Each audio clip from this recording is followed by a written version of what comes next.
Okay, bismillahirrahmanirrahim. Alhamdulillah, kita akan sambung dengan subtopik yang seterusnya iaitu radikal.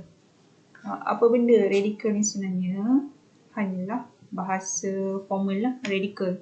Selalunya kita panggil roots, punca kuasa. Simbol dia sebagai macam ni ya.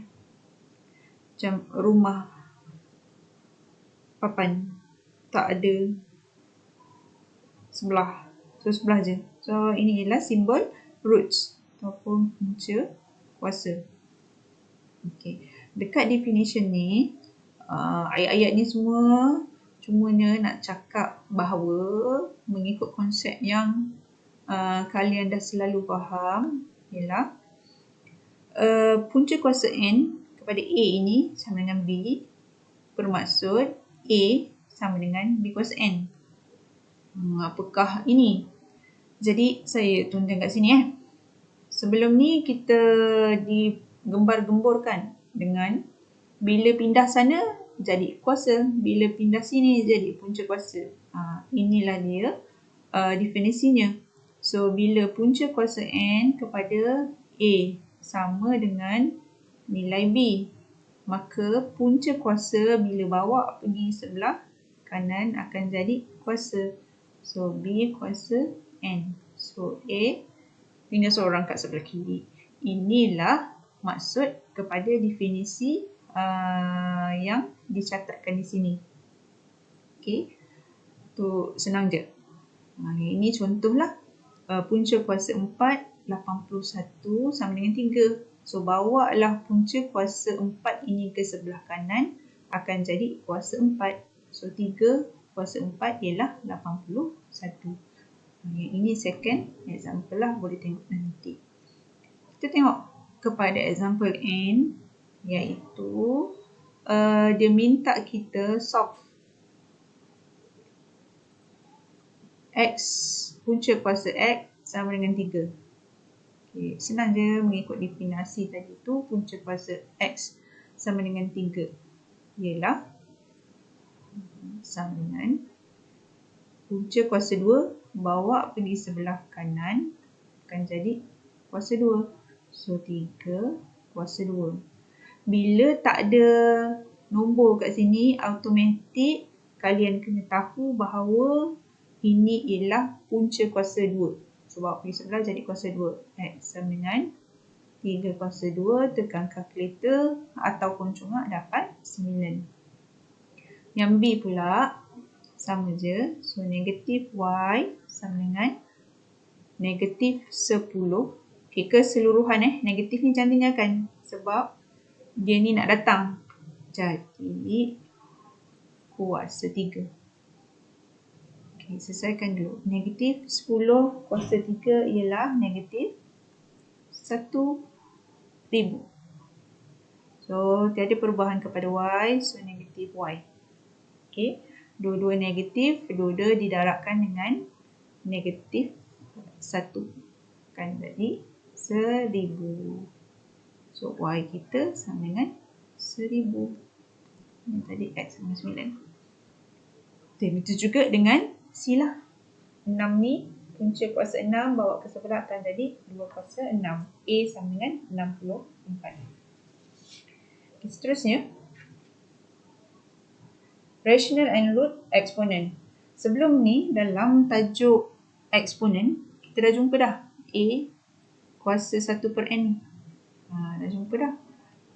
So, dalam ni jumpa balik lah. Sebab yang tadi kuasa, yang sekarang radikal ialah punca kuasa. So, dia berkaitan. Dia bertentangan lah punca kuasa dengan kuasa ni. So, kita tengok sebelum ni A kuasa 1 per N.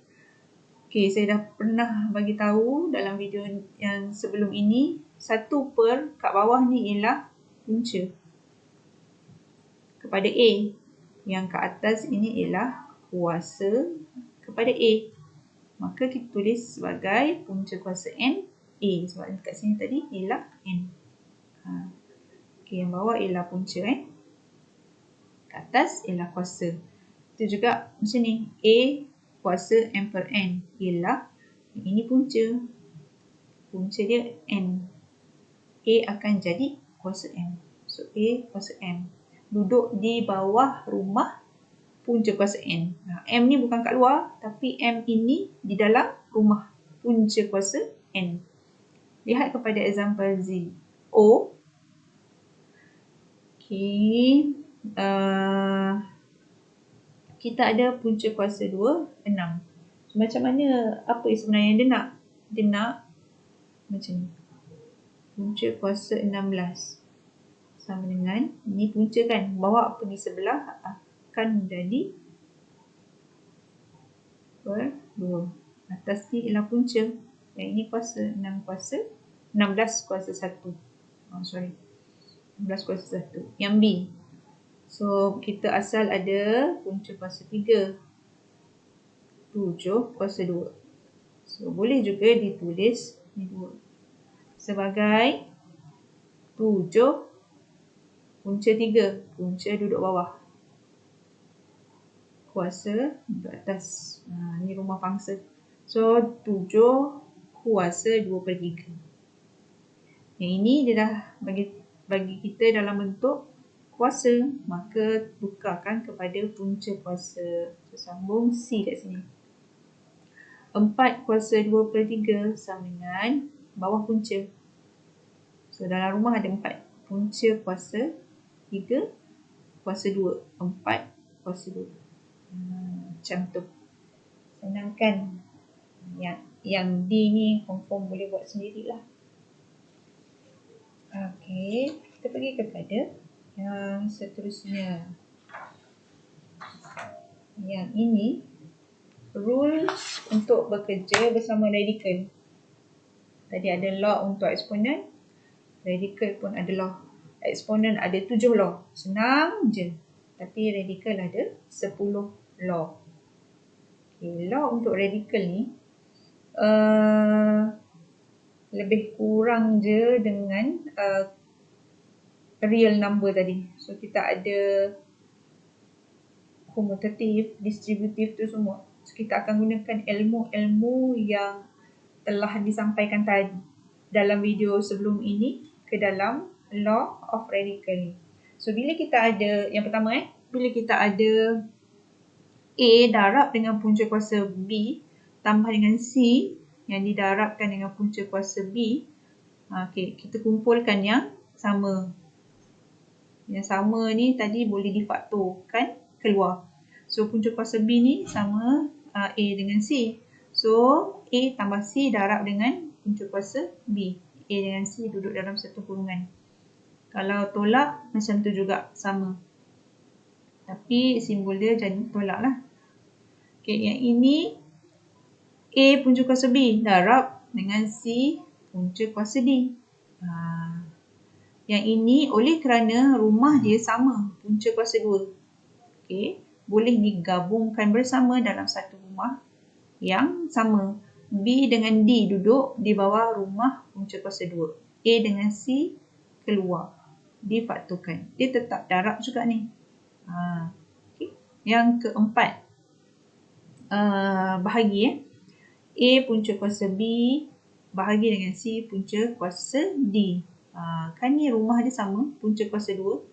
So, boleh disatukan dalam rumah yang sama. Tapi ada pangsa lah sebab yang ini rumah bawah tanah, yang ini atas tanah. Maka B ni duduk atas, D duduk bawah. Tapi di bawah bumbung punca kuasa 2 yang sama. So, A over C ni duduk kat luar. Seterusnya ialah punca kuasa A darab punca kuasa B. Dah tahu kan rumah dia sama, dudukkan sama-sama. Senang cerita dia. Nak banci pun senang. Okey. Yang keenam ialah punca kuasa A bahagi punca kuasa B.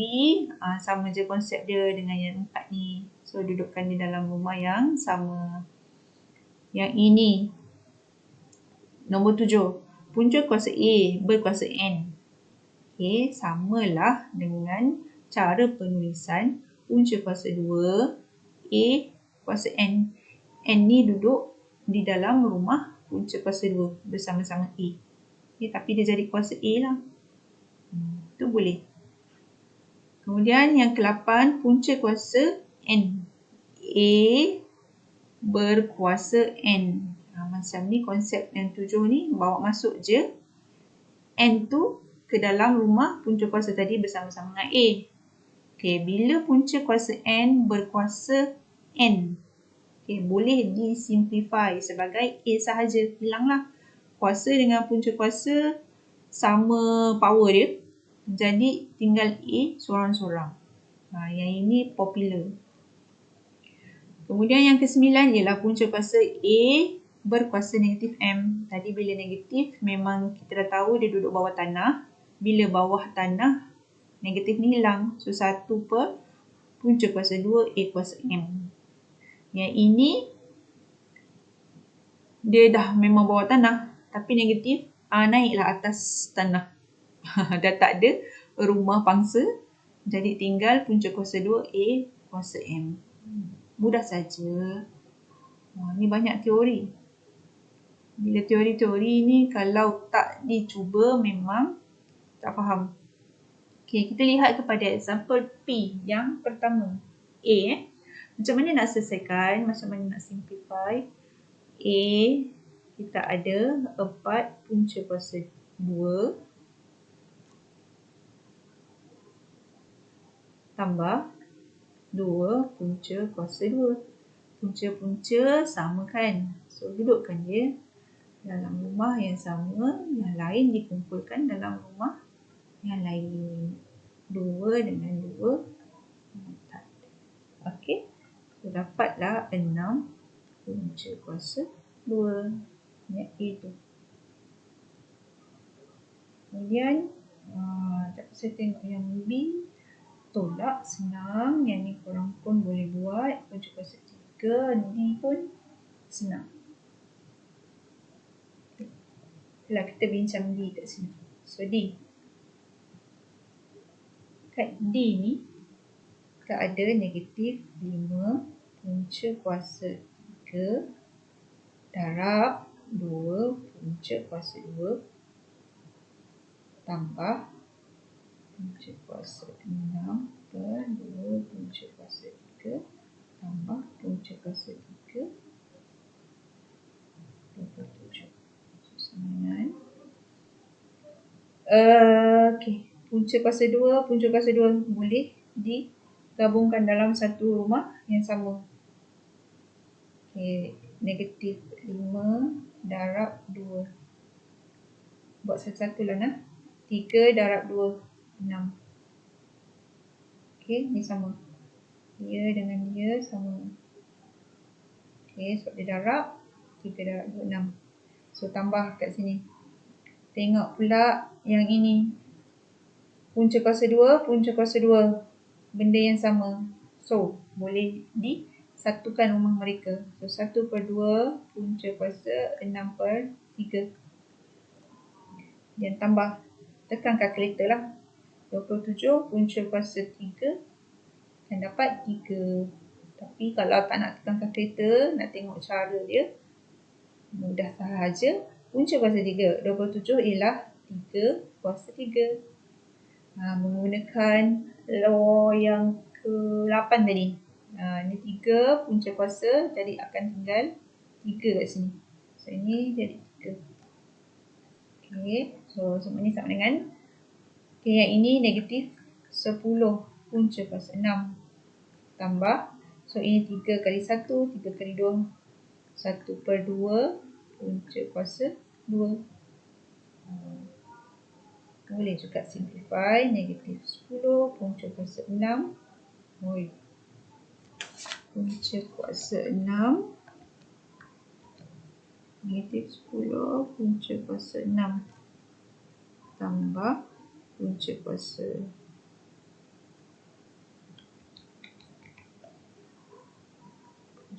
2 per 2 tambah 3. Okey, tambah 3. Dah, itu je jawapan dia.